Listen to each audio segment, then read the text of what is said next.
A chance meeting. Riley Morgan wiped her hands on her black slacks and surveyed the ballroom one final time. Every detail had to be perfect. The crystal centerpieces caught the light just right, the catering staff knew their positions, and the sound system had been tested 3 times. She had built her reputation on flawless execution, and tonight's charity gala for Blake Industries would be her biggest showcase yet. At 28, Riley had poured everything into her event planning company. What had started as a side hustle while working a corporate job had grown into a full-fledged business with her best friend Jessica as her partner. But lately, money had been tight. They needed a major client to keep the doors open, and this event could be that opportunity. "Riley, the photographer needs to talk to you about the lighting," Jessica called out, her curly brown hair bouncing as she hurried across the polished floor. "On it," Riley replied, smoothing her navy blazer. She had dressed professionally but simply, wanting to blend into the background as good event planners should. 3 hours later, the gala was in full swing. Chicago's elite mingled beneath the chandeliers, champagne flowed freely, and the live orchestra played soft jazz. Riley monitored everything from her position near the kitchen entrance, making sure each course came out on time and every guest's needs were met. That's when she first saw him. Callum Blake stood near the bar, tall and commanding in a perfectly tailored charcoal suit. His dark hair was styled with casual precision, and his steel-blue eyes scanned the room with an intensity that made Riley's breath catch. She had seen his photo in business magazines, but in person, he was even more striking. Not just handsome, but powerful in a way that seemed to shift the energy of the entire room. He was also alone, which seemed odd for the host of the event. Riley watched as various guests approached him, only to be dismissed after brief conversations. He looked bored, or maybe just tired. Either way, something about his isolation tugged at her. "Stop staring," Jessica whispered, appearing at her elbow. "That's Callum Blake. Worth about $12 billion. Way out of our league." "I'm not staring," Riley protested, though she absolutely had been. "I'm just making sure everything is running smoothly." "Sure you are," Jessica grinned. "Want me to introduce you?" "I heard his assistant mention he's looking for a new event coordinator for his personal events." Before Riley could respond, disaster struck. One of the waiters tripped near the dessert table, sending a tray of chocolate mousse flying. Riley moved on instinct, darting forward to catch what she could, but physics was not on her side. She managed to save 2 glasses, but the third splattered directly onto an expensive-looking dress worn by an older woman dripping with diamonds. "Oh my goodness, I'm so sorry," Riley gasped, grabbing napkins and trying to help. "Clumsy fool," the woman snapped, her face red with anger. "This dress cost more than you make in a year. I'll sue your little company into bankruptcy." Riley's stomach dropped. This was exactly the kind of disaster that could ruin everything she had built. "That won't be necessary, grandmother," a deep voice said. Riley looked up to find Callum Blake standing beside them, his expression unreadable. Up close, he was even more intimidating, over 6 feet tall with the kind of presence that demanded attention. "The accident was my fault," Callum continued smoothly. "I was just telling Miss Morgan here about a change to the schedule, and the distraction caused the spill. Please, send me the cleaning bill." His grandmother, because of course this was his grandmother, huffed but seemed mollified. "Well, if you insist, Callum. But really, the help should be more careful." After she swept away, Riley turned to Callum in confusion. "Why did you do that? You weren't anywhere near us." "Because I need to talk to you," he said simply. "And because my grandmother enjoys being dramatic. She'll forget about this by tomorrow." "Talk to me about what?" "Not here." He glanced around the crowded ballroom. "Meet me in the library down the hall in 15 minutes. Please." Before Riley could respond, he walked away, leaving her standing there with chocolate staining her hands and questions spinning through her mind. The proposal. 15 minutes later, Riley found herself in a wood-paneled library that probably cost more than her apartment. Callum stood by the window, looking out at the Chicago skyline. He had removed his jacket, and his white shirt was rolled up at the sleeves, making him look more human and somehow more attractive. "Thank you for coming," he said without turning around. "I wasn't sure you would." "You saved me from a potential lawsuit," Riley replied, clasping her hands to hide their nervous trembling. "I figured I owed you a conversation." He turned to face her, and Riley was struck by how tired he looked up close. Successful, certainly, but carrying a weight that seemed to press down on his shoulders. "I'm going to be direct because I don't have time for games," Callum said. "I need to hire you, but not for event planning. At least, not the traditional kind." Riley frowned. "I don't understand." "My grandmother is dying," he said bluntly. "Cancer. The doctors give her 6 months at most. Her last wish is to see me settle down, happy with someone who loves me for who I am rather than what I'm worth." "I'm sorry to hear about your grandmother," Riley said carefully, "but I still don't understand what this has to do with me. I need you to pretend to be my girlfriend." The words hung in the air between them. Riley was certain she had misheard. "Excuse me?" "For 6 weeks, maybe 2 months, Callum continued as if he had just proposed something completely normal. "Attend family dinners, a few social events, let my grandmother believe we're in love. In exchange, I'll invest $200,000 in your company. From what I've seen tonight, you're talented but struggling financially. This would solve both our problems." Riley's mind reeled. $200,000 would save her business, allow them to hire more staff, take on bigger clients. It was more money than she could make in 2 years of regular work. It was also completely insane. "You want to pay me to fake a relationship with you," she said slowly, testing the words. "Why not just actually date someone?" A shadow crossed his face. "Because real relationships require time and emotional investment I don't have. My company demands everything from me. But my grandmother doesn't have much time left, and I want her final months to be happy. She's the only family I have who ever cared about me as a person rather than an asset." The vulnerability in his voice was unexpected. Riley studied his face, looking for signs of deception or mockery, but found only weary honesty. "This is crazy," she whispered. "Yes," he agreed. "But it's also mutually beneficial. You need money. I need someone convincing who can think on their feet, someone who doesn't already know me and have preconceived expectations. Tonight, you proved you can handle pressure and unexpected situations. What if someone finds out? What if it damages both our reputations?" "We'll be careful," Callum said. "And honestly, Miss Morgan, do you have a better option? Because from the conversation I overheard between you and your partner earlier about missing rent on your office space, it sounds like you're running out of time."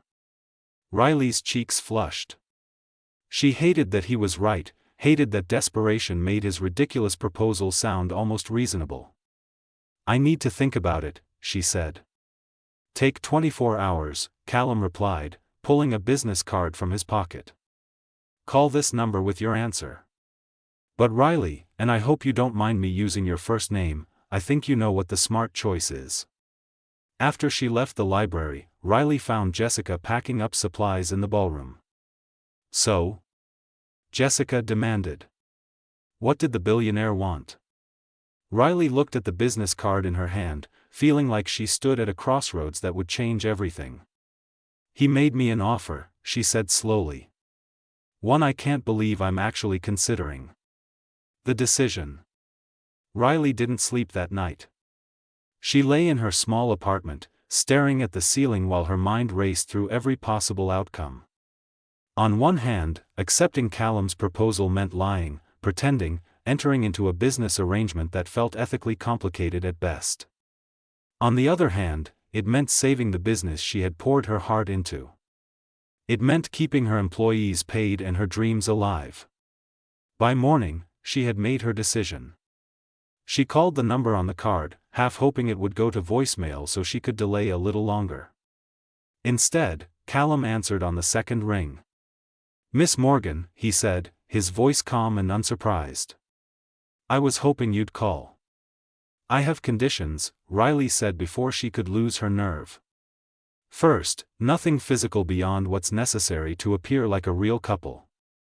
Hand-holding, maybe a kiss on the cheek for appearances, but that's it. Second, I want the money transferred to my business account before we start, not after. And third, the moment your grandmother suspects anything or the moment this starts to feel wrong, we stop. No questions asked."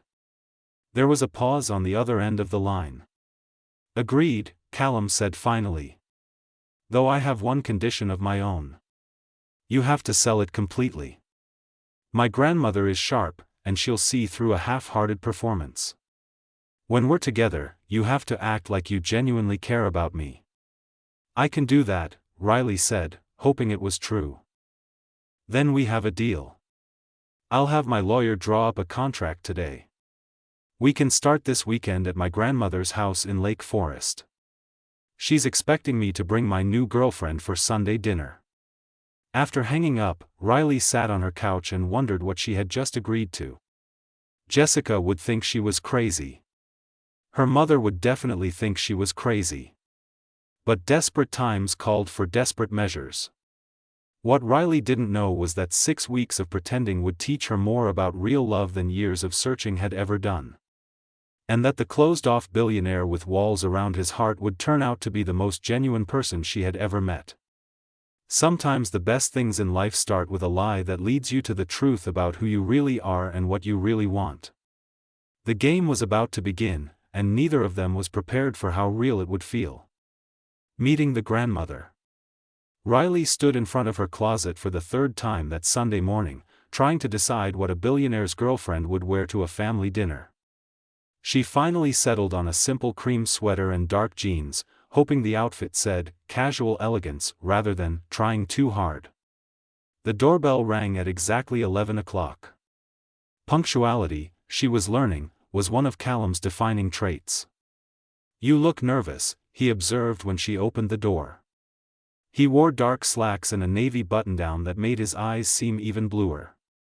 "I am nervous," Riley admitted, grabbing her purse. "I'm about to lie to a dying woman. That's not exactly comfortable."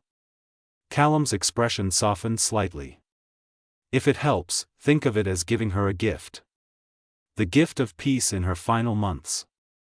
They drove north toward Lake Forest in Callum's sleek black car, the silence between them filled with unspoken tension. Riley watched the Chicago suburbs roll past, trying to calm her racing heart.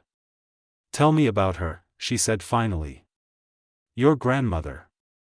If I'm supposed to convince her we're in love, I should know what matters to her." Callum's hands tightened slightly on the steering wheel. "Her name is Dorothy Blake. She's 82, fiercely intelligent, and doesn't tolerate foolishness. She raised me after my parents died in a car accident when I was 8. "I'm sorry," Riley said softly.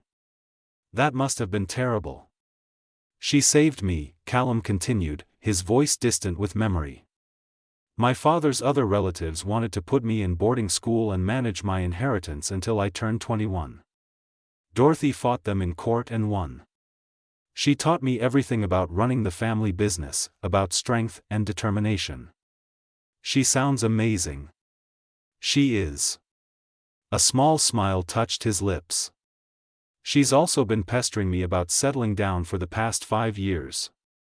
Every holiday, every birthday, the same question: when are you going to find someone and give me great-grandchildren?" Riley felt a pang of sympathy. "And you never wanted that? A family of your own?" Callum was quiet for a long moment. "I never thought I had time for it. Building Blake Industries from what my father left into what it is today took everything. Every hour, every ounce of focus. Relationships seemed like a distraction I couldn't afford." "That sounds lonely," Riley observed. He glanced at her, something flickering in his eyes. "It is." The Blake estate took Riley's breath away. The sprawling mansion sat on several acres of perfectly manicured grounds, with gardens that probably required a full-time staff. It was the kind of old-money elegance that Chicago was famous for. Dorothy Blake waited for them on the front porch, a small woman with silver hair and sharp eyes that missed nothing. She wore a lavender cardigan despite the mild weather, and Riley could see the illness in the pallor of her skin, the way she leaned slightly on her cane. "Callum," she said warmly, embracing him. "And you must be Riley. My grandson has told me absolutely nothing about you, which means you must be special." Riley laughed nervously. "It's wonderful to meet you, Mrs. Blake. Call me Dorothy, dear. Now come inside and tell me everything. I want to know how you managed to capture my impossible grandson's heart." The art of pretending over lunch in a dining room that could have seated 20 people, Riley discovered that Dorothy Blake was indeed as sharp as Callum had warned. Her questions came rapid fire, testing the story they had carefully constructed during the car ride. "How did you meet?" Dorothy asked, passing Riley a plate of roasted vegetables. "At the charity gala last month," Riley said, sticking to their agreed-upon story. "I was coordinating the event, and Callum spent most of the evening asking me questions about logistics." "That sounds like him," Dorothy chuckled. "Always working, even at social events." "I found it charming," Riley continued, surprised by how easily the words came. "Most people at those events want to talk about themselves." Callum actually listened. She felt Callum's hand find hers under the table, his thumb brushing across her knuckles. The touch was meant to look natural, part of their performance, but it sent unexpected warmth up her arm. "And what made you agree to go out with him?" Dorothy pressed. "I imagine someone like you has plenty of options." Riley met Callum's eyes across the table. "He was different from what I expected. Everyone talks about Callum Blake, the billionaire, the tech genius, the businessman. But when we talked, I saw someone who cared deeply about making a real difference, not just making money." The words were supposed to be part of their act, but as Riley spoke them, she realized they were true. During their brief conversations while planning this charade, Callum had mentioned his company's work in sustainable technology, in creating jobs in struggling communities. There was substance beneath the wealthy exterior. "Well," Dorothy said, her eyes bright with what might have been tears. "I'm just glad he finally found someone.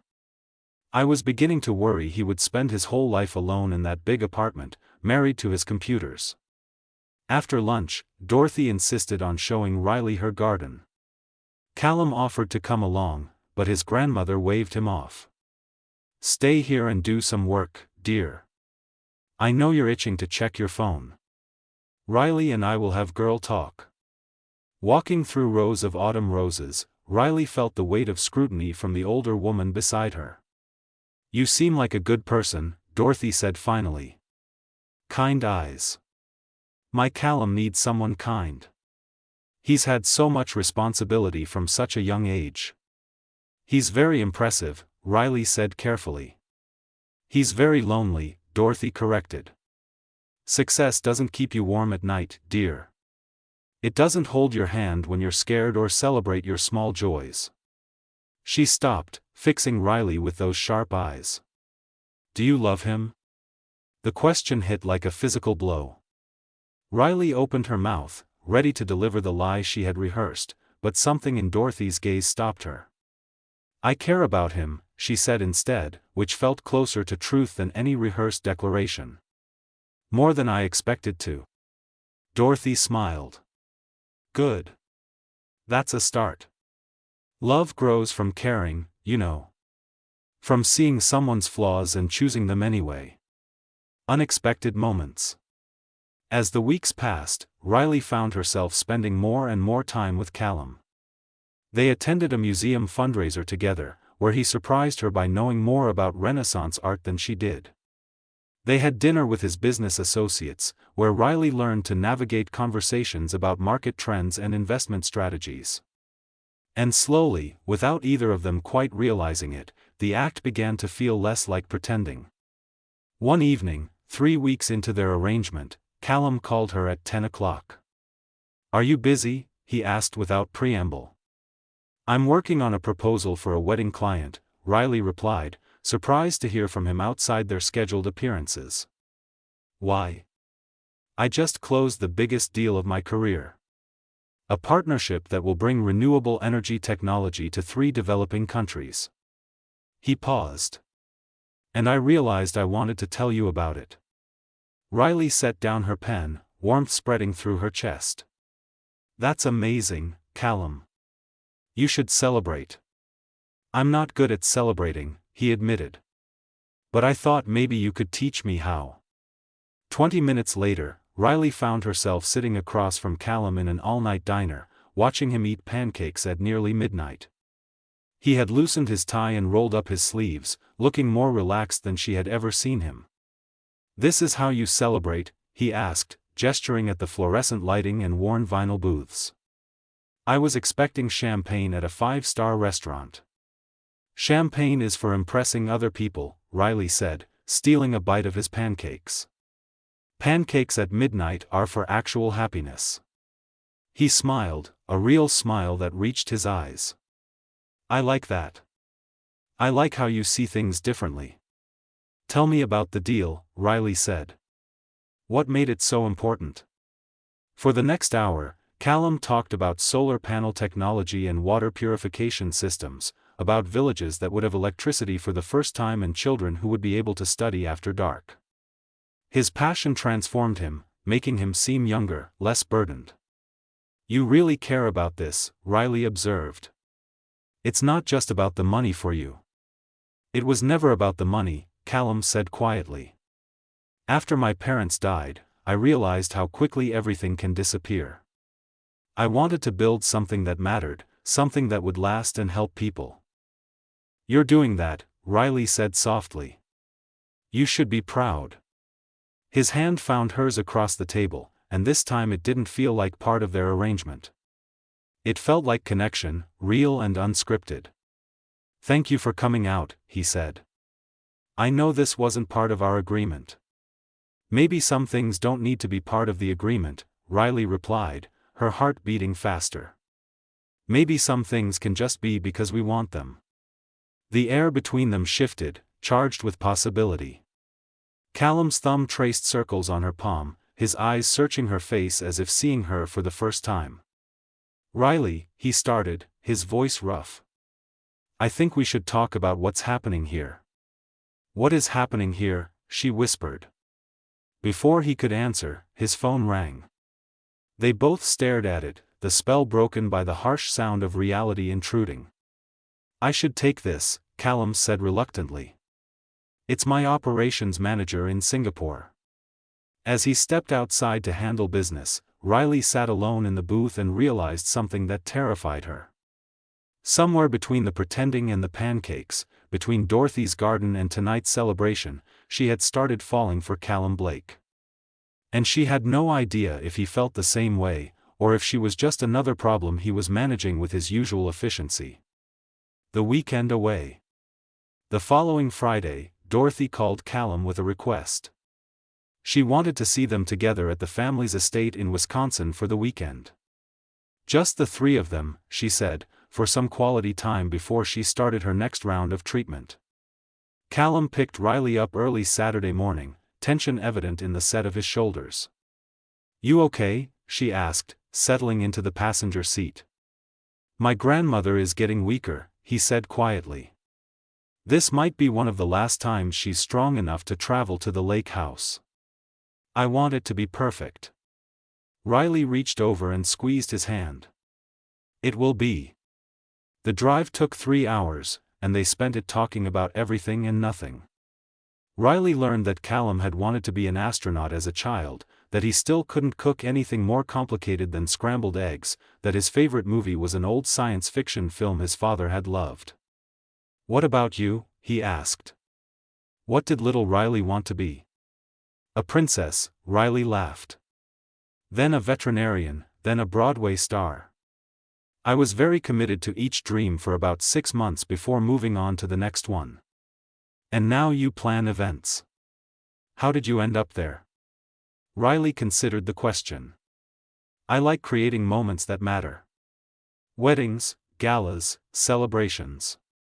They're these perfect little pockets of time where everything comes together and people are genuinely happy.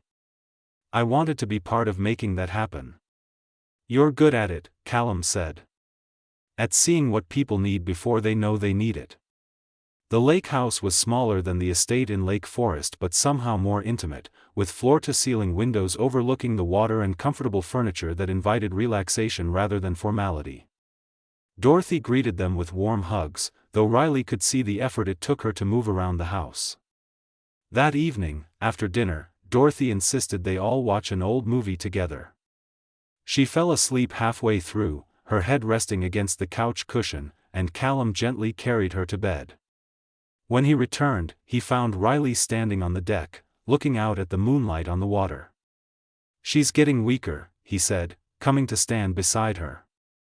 The doctors say she might only have a few more weeks. I'm sorry, Riley whispered. I know how much she means to you. She told me tonight that she's happy, Callum said, his voice thick with emotion. That seeing me with you has given her peace. She said she can let go knowing I won't be alone. The guilt crashed over Riley like a wave. They were lying to this kind, dying woman. Giving her false hope based on a business arrangement. Callum, I don't know if we should keep doing this, she said. It feels wrong, lying to her when she's so vulnerable.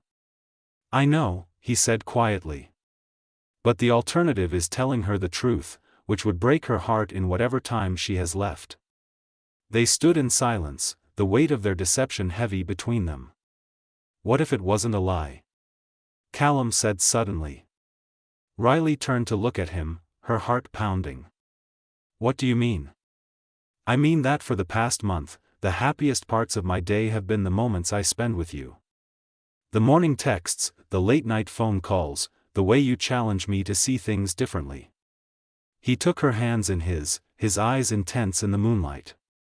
I mean that somewhere along the way, pretending to care about you became the easiest thing I've ever done because I wasn't pretending anymore. Riley felt tears prick her eyes. You can't say things like that. This was supposed to be business. Clear boundaries, no complications. Then why does it feel like the most real thing in my life? Callum asked, pulling her closer. Why do I find myself looking for excuses to see you outside our scheduled appearances?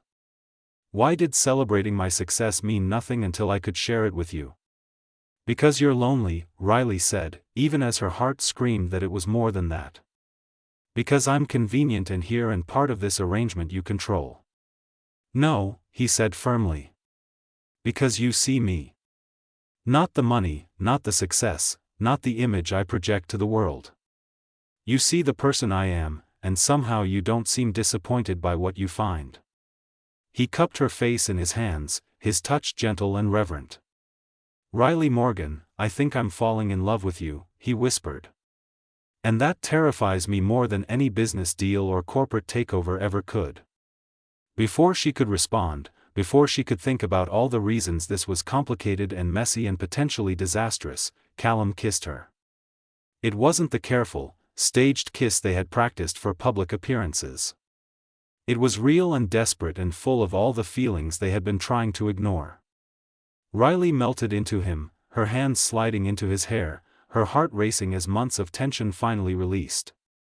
When they broke apart, both breathing hard, Callum rested his forehead against hers. Tell me you feel it too, he said. Tell me I'm not alone in this. You're not alone, Riley admitted, tears sliding down her cheeks. I'm falling for you too.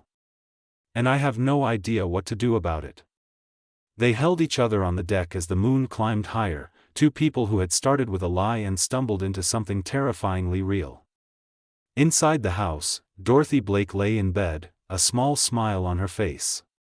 She had heard their conversation through the open window, had seen the truth in their touches and glances all along.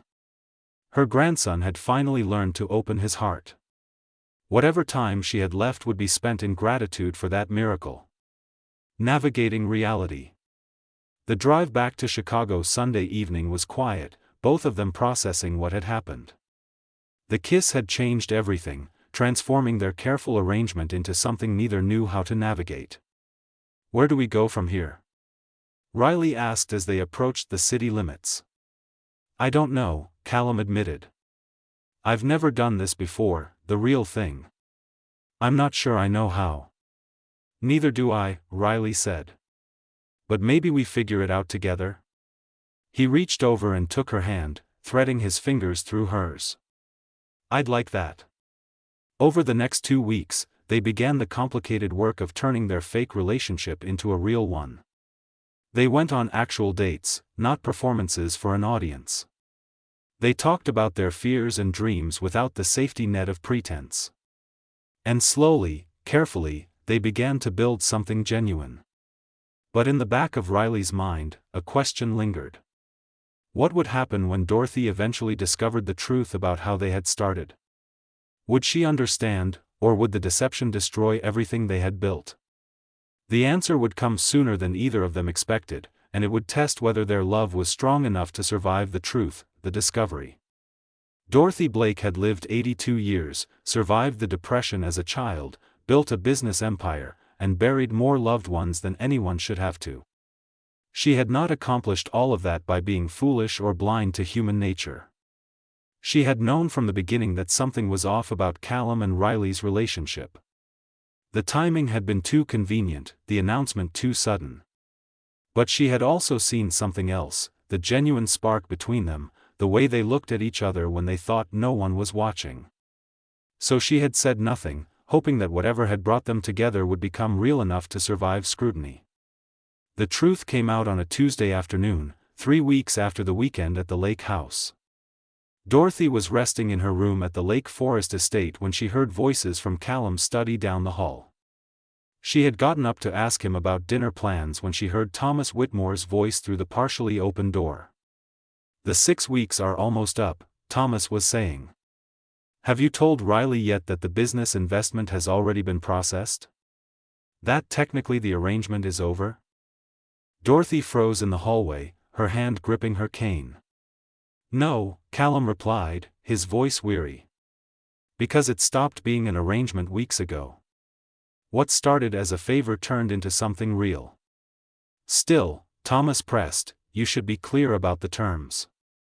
The original agreement was for 6 weeks of pretending. Whatever happens next should be separate from that business transaction." Dorothy quietly retreated to her room, her heart heavy with understanding. They had lied to her. The relationship she had found such joy in, the happiness she had felt seeing her grandson finally open his heart, it had all started as a transaction. A business deal. She sat on her bed, feeling every one of her 82 years, and let the tears come. Confrontation. That evening, Dorothy requested that both Callum and Riley join her for dinner. Something in her tone made it clear this was not optional. Riley arrived at 6, nervous in a way she couldn't quite explain. Callum met her at the door, his expression troubled. "She knows," he said quietly. "I don't know how, but she knows." "How can you tell?" Riley asked, her stomach dropping. "I've known her my entire life. Trust me, she knows." They found Dorothy in the formal dining room, sitting at the head of the long table. She looked smaller than usual, diminished by pain or disappointment or both. "Sit down, both of you," she said, her voice lacking its usual warmth. They sat, the silence oppressive. "I'm going to ask you a question," Dorothy said, looking between them. "And I want the truth, not another performance. How did this relationship really begin?" Riley felt her mouth go dry. Beside her, Callum's jaw tightened. "Grandmother," he started, but she held up a hand. "The truth, Callum." He took a deep breath. "I hired Riley to pretend to be my girlfriend. For 6 weeks. Because I knew you wanted to see me settled before." He couldn't finish the sentence. "Before I died," Dorothy finished for him. "So you thought you would give me a nice lie to comfort me in my final months?" It wasn't like that, Riley said, finding her voice. At first, yes, it was an arrangement. But it became real, Dorothy. What we feel for each other now, that's genuine. How am I supposed to believe that? Dorothy asked, and Riley heard the hurt beneath the anger. How am I supposed to trust anything either of you say when your entire relationship was built on deception? Because I love him, Riley said, the words coming from somewhere deep and true. I know it started wrong, but somewhere along the way, between the dinners and the conversations and watching him care about making the world better, I fell in love with him. And I think you know that. I think you've seen it. Dorothy was quiet for a long moment, her sharp eyes studying them both. I did see it, she admitted finally. That's what makes this hurt so much. I saw something genuine growing between you, and I was so happy. And now I don't know what was real and what was performance. It was all real, Callum said, his voice rough with emotion. From the moment Riley agreed to help me, she was more real with me than anyone had been in years. She called me out when I was being cold or controlling. She made me want to be better. And yes, it started as a business arrangement, but that's not what it is now. He reached across the table, taking his grandmother's frail hand in his. I'm sorry, he said. I'm sorry I lied to you. I'm sorry I thought I could manipulate your happiness. But I'm not sorry I met Riley, and I'm not sorry I fell in love with her. Even if you can't forgive me, that part is real. Riley's decision. After the confrontation, Dorothy asked for time alone. Riley and Callum stood in the driveway, the evening air cool against their skin. She'll forgive you, Riley said, though she wasn't entirely sure. She loves you. She's hurt, Callum replied. And she has every right to be. Riley wrapped her arms around herself, suddenly cold despite her jacket. Maybe I should step back for a while. Let you repair your relationship with her without the complication of me being around. No, Callum said firmly. That's exactly what we shouldn't do. Running away now would prove that this wasn't real. But what if it damages things further? What if my presence makes it impossible for her to forgive you? Callum pulled her close, his arms solid and warm around her. Riley, listen to me. I spent 35 years building walls around my heart because I thought control meant safety. You taught me that the real risk isn't in opening up, it's in staying closed off from everything meaningful. He pulled back to look at her. I'm not letting you walk away because things got difficult. We started this with a lie, but we're going to finish it with the truth. And what is the truth? Riley asked, tears streaming down her face. That I love you, Callum said simply. That you've changed my entire world. That I want to build a real life with you, messy and complicated and nothing like the controlled existence I had before. I love you too, Riley whispered. So much it scares me. They held each other in the driveway as the stars came out, two people who had found each other through unusual circumstances and were determined to keep each other despite the obstacles. Dorothy's gift. 3 days passed with no word from Dorothy. Callum tried calling, tried visiting, but she refused to see him. Riley could see the pain it caused him, the way he blamed himself for hurting the one person who had always been there for him. On the 4th day, a letter arrived at Callum's apartment. His hands shook as he opened it, Riley standing beside him for support. The letter was written in Dorothy's elegant handwriting, slightly shaky but still clear. My dearest Callum. I have spent these past days thinking about love, truth, and the complicated ways they intersect. You hurt me with your deception, and that hurt is real. But I have also had time to reflect on what I saw between you and Riley, and I believe you when you say it became genuine.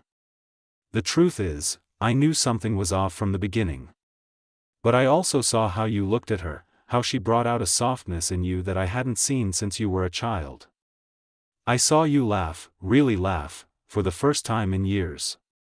I saw you choose to spend time with someone not because it advanced your business interests but because it made you happy. So yes, you lied to me. But in doing so, you stumbled into something true. And perhaps that's the greater lesson here, that sometimes the wrong paths lead us to the right destinations. I'm inviting you both to dinner this Sunday. We have things to discuss, and I want to get to know the real Riley, not the performance version. I want to hear the actual story of how you fell in love, messy beginning and all. I may be dying, but I'm not dead yet. And I refuse to spend my remaining time holding grudges when I could be celebrating the fact that my stubborn, brilliant grandson finally learned to open his heart. All my love. Grandmother. Callum's hands trembled as he lowered the letter. Riley saw tears sliding down his cheeks, the first time she had seen him cry. She forgave us, he said, his voice breaking. She loves you, Riley replied, her own tears flowing freely. That's what love does. It forgives. Sunday dinner. That Sunday, Riley dressed with more care than she had for any of their previous performances. This time, she was meeting Dorothy as herself, with all her flaws and uncertainties on display. Callum picked her up, looking handsome but nervous in dark slacks and a light blue sweater. Ready? He asked. No, Riley admitted. But let's do it anyway. Dorothy greeted them at the door, her smile warm but containing a hint of mischief. Come in, she said, ushering them inside. And this time, I want the truth. Starting with how you actually met. Over dinner, they told her everything. The chocolate mousse disaster, the desperate business proposal, Riley's hesitation and eventual acceptance. They told her about their first attempts at coordinating their story, about the awkwardness of learning to act like a couple. And when did it change? Dorothy asked. When did the pretending become real? Riley and Callum looked at each other, smiling. For me, it was the night at the diner, Callum said. When Riley taught me that celebrating success wasn't about champagne and expensive restaurants.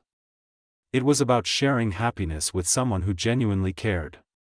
For me, Riley added, it was watching you with your grandmother, seeing how much you loved her despite all your carefully maintained control. I realized that beneath all the walls, you were just someone who wanted connection as much as anyone else. Dorothy reached across the table, taking both their hands in hers. Thank you for telling me the truth, she said. All of it, even the parts that started wrong. Because what I see now is two people who found each other in an unusual way and had the courage to let it become real. She squeezed their hands gently. Life rarely gives us perfect beginnings, she continued. Most love stories are messy and complicated and start from circumstances we didn't plan. What matters is what we do with them once they begin. Whether we have the courage to keep choosing each other even when it's difficult. The grand gesture. 2 months later, Dorothy's health had declined significantly. She spent most of her time in the Lake Forest estate, surrounded by nurses and the people she loved. The doctors said it would be a matter of weeks now, perhaps days. Callum had been by her side constantly, managing his business remotely and refusing to leave for more than a few hours at a time. Riley visited daily, bringing flowers and books and sitting with Dorothy to talk about everything and nothing. One afternoon, Dorothy called them both into her room. I have a request, she said, her voice weak but determined. I want to see you two get married before I go. Riley and Callum exchanged surprised glances. Grandmother, we've only been actually together for a few months, Callum protested gently. And I might not have more than a few weeks, Dorothy countered. I want to see my grandson make the commitment that I know he's ready for. Unless I'm wrong? She looked between them, that sharp gaze still present despite her frailty. You're not wrong, Callum said quietly, taking Riley's hand. I want to marry her. I want to build a life with her. I was just waiting for the right time. There is no right time, Dorothy said. There's only now. That evening, Callum took Riley out to the garden where they had first talked with Dorothy months before. I know this is fast, he said, getting down on one knee. I know we haven't been together long by conventional standards. But somewhere between our fake relationship and right now, you became the most real thing in my life. He pulled out a ring, a simple but beautiful diamond that caught the evening light. Riley Morgan, would you marry me? Not for appearances or business arrangements, but because I genuinely, completely, madly love you? Riley laughed through her tears. Yes, she said. Yes, of course yes. They were married 3 days later in Dorothy's room, a small ceremony with just Jessica, Thomas, and a handful of close friends present. Dorothy sat in her favorite chair, wrapped in blankets, smiling more brightly than Riley had ever seen. I now pronounce you husband and wife, the officiant said. When Callum kissed Riley, it felt like every kiss they had shared before, but also something new. A promise, a beginning, a choice they were making together despite all the unusual circumstances that had brought them to this moment. Dorothy passed away peacefully 2 weeks later, with Callum holding one hand and Riley holding the other. Her last words were, "Thank you for letting me see this. Thank you for choosing love." 6 months later. Riley stood in her expanded office, looking at the wall of successful events they had coordinated since Callum's investment. The business had grown beyond her wildest dreams, but that wasn't what made her happy. What made her happy was the way Callum had learned to leave work at reasonable hours. The way he had started saying no to unnecessary meetings so he could have dinner with her. The way he had slowly, carefully learned to let her in completely. They had their struggles. Combining their lives was messy and complicated. Callum still had workaholic tendencies, and Riley still sometimes felt overwhelmed by his world of wealth and influence. But they talked through every problem, chose each other through every difficulty. "Hey," Callum said, appearing in her doorway. "Ready to go home?" Riley smiled, gathering her things. "Always." As they walked out together, Riley thought about Dorothy's words. About how love stories rarely had perfect beginnings, about how what mattered was the courage to keep choosing each other. They had started with a lie, a desperate business arrangement born from need and circumstance. But they had built something true from that imperfect foundation. Something that would last not because it was easy, but because they had decided it was worth fighting for. Sometimes the best love stories don't begin with love at all. Sometimes they begin with desperation and evolve into something neither person expected. Sometimes pretending to feel something teaches you what the real thing actually feels like. And sometimes, just sometimes, the wrong beginning leads you to exactly the right ending. Callum took her hand as they walked to the car, and Riley knew with complete certainty that this was where she belonged. Not because of money or business arrangements or social expectations, but because somewhere along the way, the man beside her had become her home. The game had ended. The real life had begun. And it was better than any performance could ever be.